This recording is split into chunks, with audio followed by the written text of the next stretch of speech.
संपूर्ण स्वास्थ्य का विज्ञान एवं दर्शन आयुर्वेद में आपका स्वागत है। हम चर्चा कर रहे हैं आयुर्वेद के ज्ञान के विषय में, सिद्धांत के विषय में, आयुर्वेद के छिपे हुए गूढ़ रहस्यों के विषय में। शास्त्र और ऋषियों ने क्या कहा है, विविध तरह के जो सैकड़ों ग्रंथ हैं उनमें क्या लिखा है। क्योंकि मुझे पता है कि आप संपूर्ण शास्त्रों को नहीं पढ़ सकते हैं, परंतु आप आयुर्वेद के बेसिक सिद्धांत को हमारे माध्यम से समझ सकते हैं। इसको हम पूरे प्रामाणिकता के साथ में शास्त्रोक्त शैली में बताने का प्रयास कर रहे हैं। तो आज हम चर्चा करने वाले हैं आयुर्वेद के आधारभूत सिद्धांत। आयुर्वेद के आधारभूत सिद्धांत क्या है? इसके लिए पंचमहाभूत और त्रिदोष सिद्धांत, यह आयुर्वेद के आधारभूत सिद्धांत है। और हम ऐसा मानते हैं कि इस सिद्धांत को लेकर के पूरी दुनिया, विश्व के सभी जो विद्वान हैं, उनकी जो मान्यता है कि वेद संसार के प्राचीनतम ग्रंथ में से एक ग्रंथ हैं। तो यदि मैं कहूँ कि प्राचीनतम यदि वेद है तो वेद से ही आयुर्वेद का उद्भव है, यानी आयुर्वेद का उद्भव वेदों से हुआ है। इसीलिए आयुर्वेद को अथर्ववेद का उपवेद माना जाता है। कई लोग ऋग्वेद को भी आयुर्वेद का उपवेद मानते हैं, परंतु ऐसे देखें तो चारों वेदों के अंदर कई स्थानों पर आयुर्वेदिक चिकित्सा के विभिन्न पहलुओं पर प्रकाश डाला गया है। और प्रकाश ही नहीं डाला गया है, वेदों के अंदर भी अनेक औषधियों का, वनस्पतियों का वर्णन भी है। वर्णन के साथ साथ में त्रिदोष, जो वात पित्त कफ है, जो सप्त धातुएं हैं, रस रक्त मांस मज्जा अस्थि आदि की जो बात है, पाचन जो क्रिया है पूरी तरह से, जिसको चयापचय हम कहते हैं, जो इसके जो सिद्धांत हैं उनका भी वेदों में उल्लेख है। वेद पूर्णतः वैज्ञानिक हैं, हम तो उसको अपौरुषीय मानते हैं। तो इस तरह से वेदों के अंदर भी आयुर्वेद का वर्णन है। तो मैं एक बात ये विशेष कर करके आपको कहना चाहता हूँ कि दुनिया में चाहे वो हो किसी भी धर्मावलंबी, किसी भी संप्रदाय को, किसी भी मत को मानने वाला व्यक्ति हो, ये निर्विवाद रूप से सत्य है कि दुनिया के लाइब्रेरी में सबसे प्राचीन ग्रंथ वेद है और लिखित ग्रंथ भी वेद है। इसमें कोई भी किसी वेद के कालखंड को लेकर के मतभेद हो सकता है, परंतु उसकी प्राचीनता को लेकर के कोई मतभेद नहीं है। इसलिए यदि वेद सबसे प्राचीन है, उसमें भी आयुर्वेद उल्लेख है, तो हम निर्विवाद रूप से कह सकते हैं कि दुनिया के जितने भी चिकित्सा पद्धति हैं उन पद्धतियों में सबसे प्राचीन आयुर्वेद है। तो इस तरह से जो पूरी तरह से जो आयुर्वेद के सिद्धांतों का उल्लेख भी वेदों के अंदर मिलता है, इस प्रकार के अन्य महत्वपूर्ण जो सिद्धांत का विवेचन भी हम वेदों के अंदर पाते हैं। इसलिए हम कह सकते हैं कि आयुर्वेद के मूलभूत सिद्धांत भारतीय दर्शन शास्त्र की विचारधारा से मेल खाते हैं। भारतीय दर्शन धारा के अनुसार ही, विचारधारा के अनुसार ही आयुर्वेद का निर्माण हुआ है। आयुर्वेद का, शास्त्र का जो उल्लेख है ऋषियों ने किया है।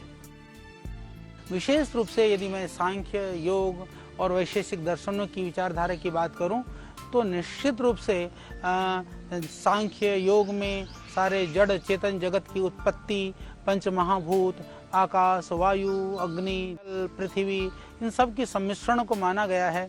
उसी तरह से आयुर्वेद भी शरीर और शरीर मूल दोष, धातु और मल की उत्पत्ति इन्हीं पंच महाभूतों से ही मानता है।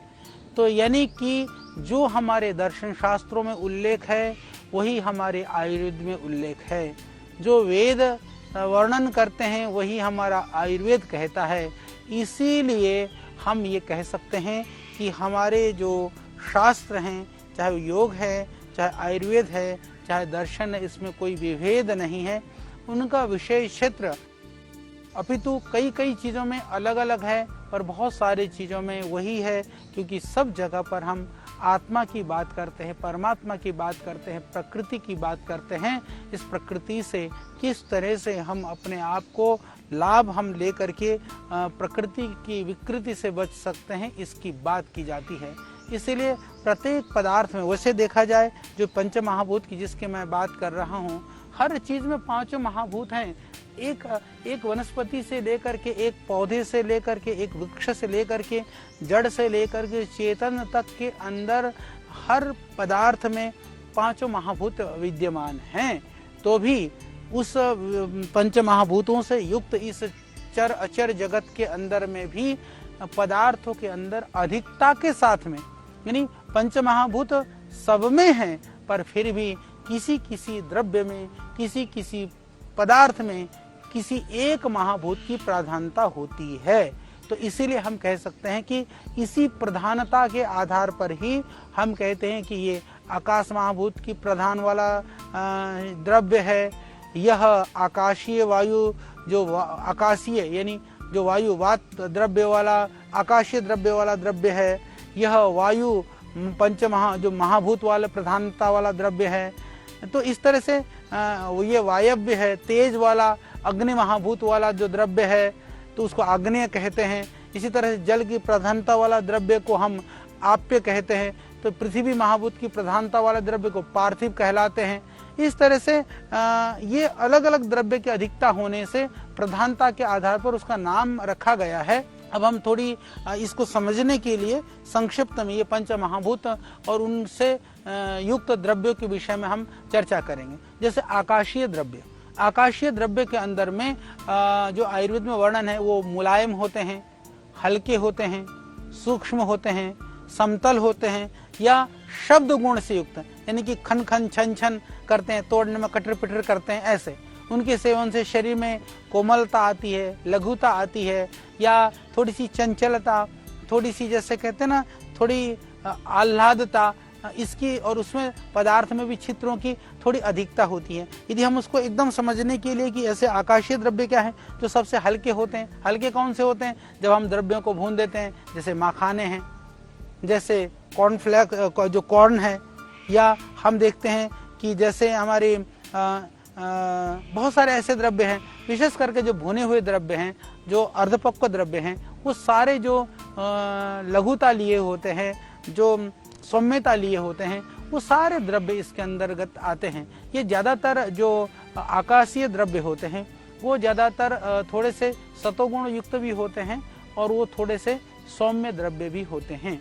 इसी तरह से दूसरा होता है जो वायु प्रधान द्रव्य, जिसको वायव्य द्रव्य हम कहते हैं। उसके अंदर आप देखेंगे जो थोड़े हल्के भी होते हैं, थोड़े से शीतल ठंडे से होते हैं, रुखे होते हैं, खुरखुरे होते हैं, सूक्ष्म होते हैं, और जिसमें स्पर्श गुण यानी कि जिसमें फीलिंग्स की, जिसको छूने से इस तरह के पदार्थ को हम वायव्य द्रव्य कहते हैं। जिसके जैसे कि हम उसको वायव्य द्रव्य में कहें तो वायु कारक जितने भी द्रव्य हैं, जैसे आलू है, या जैसे हमारे कुछ दालें हैं, या कुछ हमारे इस तरह के जो थोड़े से जो भारी और गरिष्ठ चीजें हैं, विविध तरह के जो सब्जियां वगैरह, कद्दू आदि भी जो हम सेवन करते हैं, तो ये वायु कारक द्रव्यों के अंदर इनकी गणना होती है। इनके शरीर में से थोड़ा खुरदुरापन, गति, या वायव्य द्रव्य में जो वायु को बढ़ाने वाले द्रव्य के अंदर में जैसे जितने भी जो गरिष्ठ हमारे जो उड़द है, या इस तरह के उड़द के दाल अत्यंत वायु कारक, पर वायु वाले द्रव्य स्फूर्ति भी देते हैं। जैसे बादाम आदि भी ज्यादा सेवन करने से तो स्फूर्ति तो देते हैं, पर वो थोड़ा भारी भी होते हैं। तो इसीलिए इन पदार्थों का सेवन से शरीर में खुरदुरापन भी आ जाता है, गति भी आती है, स्फूर्तिलापन भी आ जाता है। तो इस तरह के द्रव्यों को हम वायु कारक द्रव्य मानते हैं। फिर इसके बाद जो अग्नि तत्व प्रधान द्रव्य, जिसको तेजस द्रव्य कहा जाता है, उसमें गर्म पना होता है, तीक्ष्ण होते हैं, सूक्ष्म होते हैं, थोड़ा हल्के भी होते हैं कई बार, पर रुक्ष और चिपचिपेपन से रहित होते हैं, सब चिपचिपापन आदि नहीं होता है।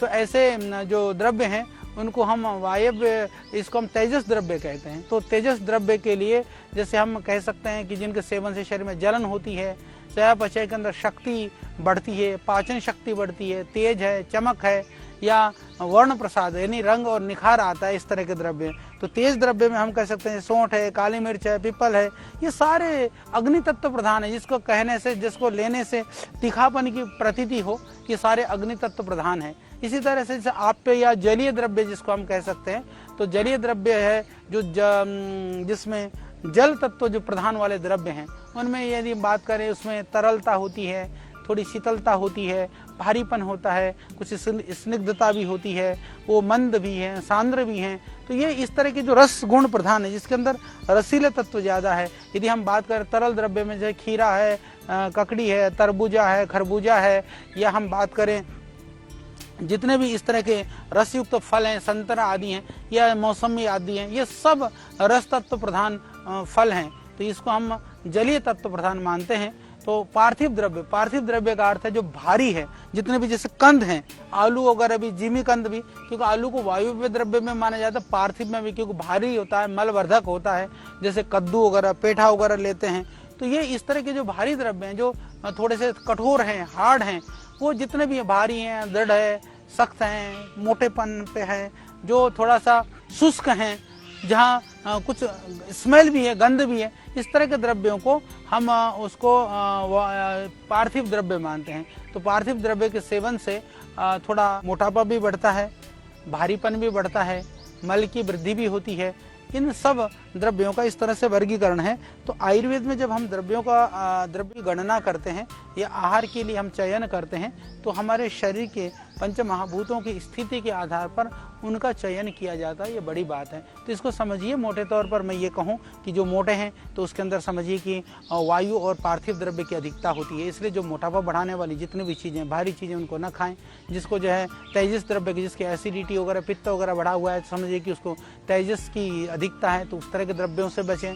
इसी तरह से जिनको ज़्यादा यूरिन वगैरह होता है, वाटर रिटेंशन है, जब पैरों में सूजन है, तो जलीय द्रव्यों का सेवन थोड़ा कम करें।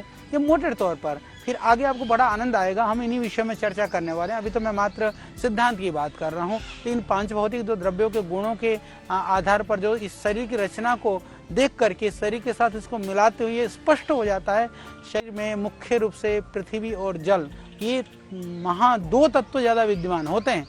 या तो जल तत्व है शरीर के अंदर में, आप कह सकते हैं कि 70% जो है वो जल है, 30% लगभग हमारे शरीर में पृथ्वी तत्व है, बाकी जो वायु है, कफ है, बाकी जो तत्व है तेजस तत्व, तो उसमें सूक्ष्म है, ठोस भाग में तो यही है, द्रव भाग में जल से बना है। खाली भाग में जो शरीर में जो खाली है वो मुख्य रूप से आकाश है, और आंशिक रूप से जो है वात है। जो गति जितने भी शरीर में हो रही है वो वात है, और भोज्य पदार्थ जो भी हम खाते हैं, तो मैं ये कह सकता हूँ कि देखिए, जब हम जो कुछ भी खाते हैं ना, तो उसको जब पचता है तो पहले फिर रस बनता है, फिर रक्त बनता है। इस तरह से अस्थि आदि जो धातुएं परिवर्तित जो करने का काम है, वो अग्नि जो महाभूत है वो करता है। तो जो आग्नेय द्रव्य है वो आग्नेय द्रव्य भी है, और जो काम करता है वो भी अग्नि के द्वारा होता है। इसके अतिरिक्त जो विभिन्न शारीरिक और मानसिक चेष्टाएं हैं, जितनी भी हम चेष्टाएं करते हैं, वो वात महाभूत के कारण से ही संपन्न होती है। यानी हम इसको बहुत अच्छी तरह से समझ लें कि ये पंच महाभूत मिल करके द्रव्यों के अंदर जो महाभूत है उससे शरीर चलता है। वो महाभूत शरीर के अंदर होते हैं तो वो अलग अलग तरह के कार्य करते हैं। तो द्रव्य के अंदर महाभूत होना, शरीर के अंदर उन महाभूतों का कार्य करना, ये दो थोड़े से अलग अलग विषय हैं, पर शरीर भी उन पंच महाभूतों के द्वारा चलता है। द्रव्य के द्वारा उन पंच महाभूतों के बैलेंस को भी हम कर सकते हैं। दूसरी बात, पंच महाभूत के अलावा जो विशेष बात है वह शरीर में विद्यमान 3 दोष, जिसकी हम बहुत सारी आगे चर्चा करेंगे। जो आयुर्वेद की जो खासियत है, जिसको हम वात, पित्त और कफ इस नाम से जानते हैं, ये 3 दोष हैं। और धातु, ये जो है धातु के अंदर रस, रक्त, मांस, मज्जा आदि की बात भी है। और ये और जो मल, मूत्र, पुरुष आदि भी 5 महाभूतों के मिश्रण से ही बने। इन्हीं सारी चीजें यदि हम बात करके हैं कि वात, पित्त, कफ भी इसमें अंदर भी पंच महाभूत है, रस, रक्त आदि में भी है, मल, पुरुष आदि में भी, सब जगह पर। यानी कि इस प्रकार से जिन द्रव्यों से शरीर का पोषण होता है, जितने भी खाद्य पदार्थ हैं, पेय पदार्थ हैं, औषधि भी इन्हीं 5 ही महाभूतों से बनते हैं।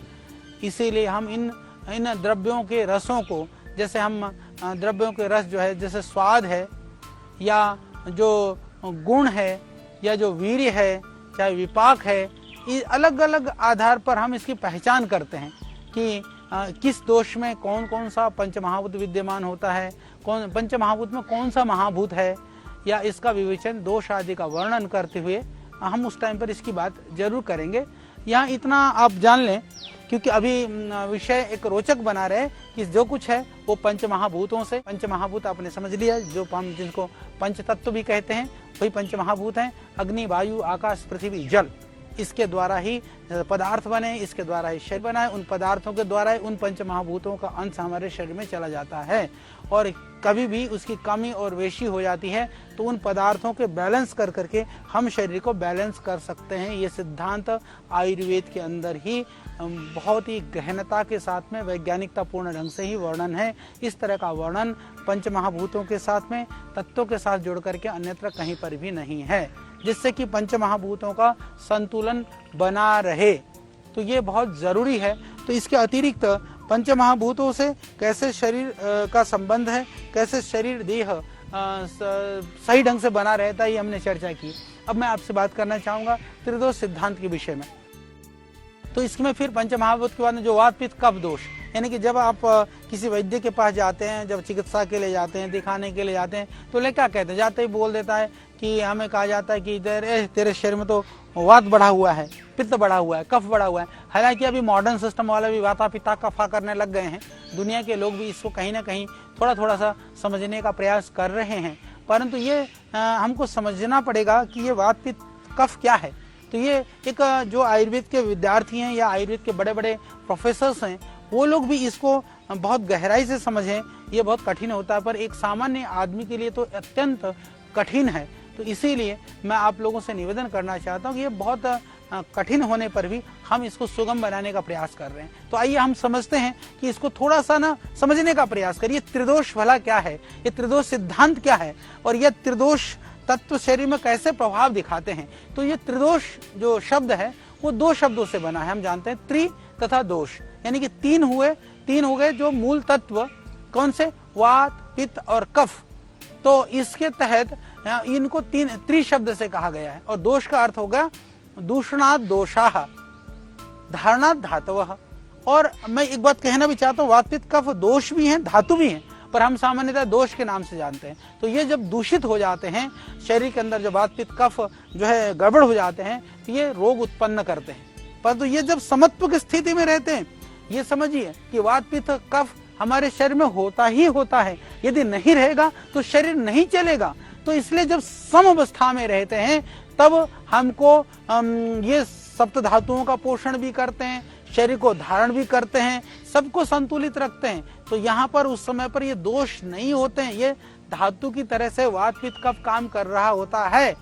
परंतु जब ये गड़बड़ा जाता है, कुछ चीज बढ़ जाती है, कुछ घट जाता है, कहीं बैलेंस नहीं होता है, तब इसको धातु, ये त्रिदोष, फिर ये दोष बन जाते हैं। इसीलिए मैं ये कह सकता हूँ कि यहाँ पर हम दोष शब्द जो मैं बोल रहा हूँ अभी, दोष शब्द का जो सामान्य जो भाषा में जो प्रचलन है वो जो जैसे विकार नहीं है, दोष का मतलब विकार नहीं है, यह वात पित्त कफ की विकृति या विकार नहीं, अपितु ऐसे तीन तत्व जो स्वास्थ्य के आधार स्तंभ है और ये अनुचित आहार विहार से दूषित होकर के रोग पैदा कर देते हैं। यानी कि वात पित्त कफ दोष नहीं है। कब तक? जब तक कुछ बिगड़ा हुआ नहीं है। परंतु जब हमारा दूषित आहार की वजह से, गलत आचार व्यवहार की वजह से, या जो पंच महाभूत हैं उनके असंतुलन की वजह से जब वो बिगड़ जाता है, तो क्या कर देते हैं कि ये फिर ये स्वयं दूषित हो जाते हैं, रोग पैदा कर देते हैं। तब फिर हम इनको त्रिदोष कहते हैं। तो इसको हमको समझना होगा। इस तरह से वात पित्त और कफ, इन तीनों तत्वों के लिए शरीर विज्ञान या चिकित्सा शास्त्र में ये पारिभाषिक शब्द गढ़ा गया है, त्रिदोष। ठीक है, तो इसको आप समझिए। इसी तरह से जो सत्व, रज और तम, ये जो तीन गुणों की जो साम्य अवस्था को ही मूल प्रकृति कहा जाता है। यहाँ प्रकृति का अर्थ स्वभाव नहीं है। प्रकृति का अर्थ यहाँ पर समस्त रचना का जो मूल आधार है। तो इसमें वैसे देखा जाए तो आयुर्वेद में शरीर को, जो शरीर की मूल धारक शक्ति को, वह शरीर के जो त्रिगुणात्मक वात पित्त कफ रूप है, मूल जो आधार है, उसको त्रिदोष शब्द से कहा गया है। तो इसको आप समझिए कि इसके साथ दोष शब्द जुड़ा हुआ है, इसलिए क्योंकि ये सीमा से अधिक होने पर या सीमा से कम होने पर, यानी कि घटने पर या बढ़ने पर ये स्वयं दूषित हो जाते हैं, तो बाकी सारे सिस्टम को, सारे शरीर को दूषित कर देते हैं, जिसके द्वारा फिर रोगों की उत्पत्ति हो जाती है। हमारे शरीर का जो निर्माण है वह तो दोष, धातु और मल, इन तीनों तत्वों के मेल से बना हुआ है, ये आप समझिए। और हमारे शरीर में जितने भी तत्व पाए जाते हैं वो इन तीनों के ही अंतर्निहित हैं। तीनों में ही सब कुछ, ये तीनों ही अंतर्निहित हैं। इसमें से भी दोषों का स्थान सबसे अधिक महत्वपूर्ण है, क्योंकि ये शरीर में सबसे महत्वपूर्ण भूमिका निभाते हैं।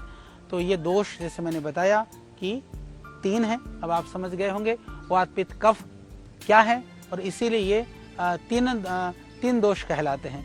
तो इसको आपको समझना होगा। यदि आपने वात पित्त कफ को समझ लिया, आपने समझ लिया कि पंच महाभूत अग्नि, वायु, आकाश, पृथ्वी, जल ये क्या है, तो ये इतना समझ लेंगे तो बड़ा आपको आनंद आएगा। जिससे पंच महाभूतों से ही ये दुनिया बनी है, उन पंच महाभूतों से यह शरीर बना है, वही त्रिदोष वात पित्त कफ जो है वह उससे ही यह सारा देह चल रहा है। तो हम इसको समझ लेते हैं। अष्टांग हृदय में कहा वायु पित्तम कफश्चेति त्रयो दोषः समासतः, इस तरह से कि ये दोष ही शरीर की उत्पत्ति, स्थिति और विनाश का कारण अथवा शरीर के स्तंभ माने जाते हैं। वैसे हम देखें तो कहते हैं कि हम शोणित और शुक्र से ये शरीर का निर्माण होता है, उसके संयोग से बनता है। पर यदि देखा जाए तो इन 3 दोषों के बिना शरीर की उत्पत्ति संभव नहीं है। इसके पश्चात शरीर को स्वस्थ बनाए रखने और रोगों को समझने के लिए, उनकी चिकित्सा के लिए, इन सब के लिए इन 3 दोषों को समझना बहुत आवश्यक है। इन तीनों दोषों के सम होने से ही शरीर का धारण या स्वस्थ रहना संभव है। इसीलिए इन्हें सम अवस्था में धातु भी कहा जाता है, क्योंकि जैसे मैंने पहले कहा इस शरीर का धारण करते हैं, इसलिए धातु भी हैं। और ये जो शरीर भौतिक, रासायनिक और वैज्ञानिक सभी क्रियाओं का नियमन भी ये दोष ही करते हैं।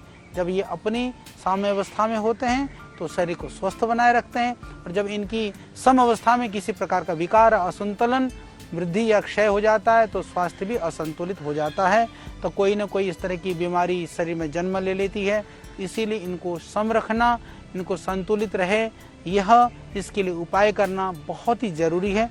तो आगे हम समझेंगे ये त्रिदोष या जो सप्त धातुएं हैं ये किस तरह से क्या क्या काम करती हैं, उनको कैसे संतुलित रखा जा सकता है, इसके विषय में हम और किस तरह से इसके माध्यम से रोगों से बचा जा सकता है, इसके विषय में चर्चा करेंगे। तो आप इस संपूर्ण स्वास्थ्य के इस विज्ञान और दर्शन को समझते रहिए, देखते रहिए। कल फिर और नई जानकारी के साथ में हम होंगे आपके बीच में।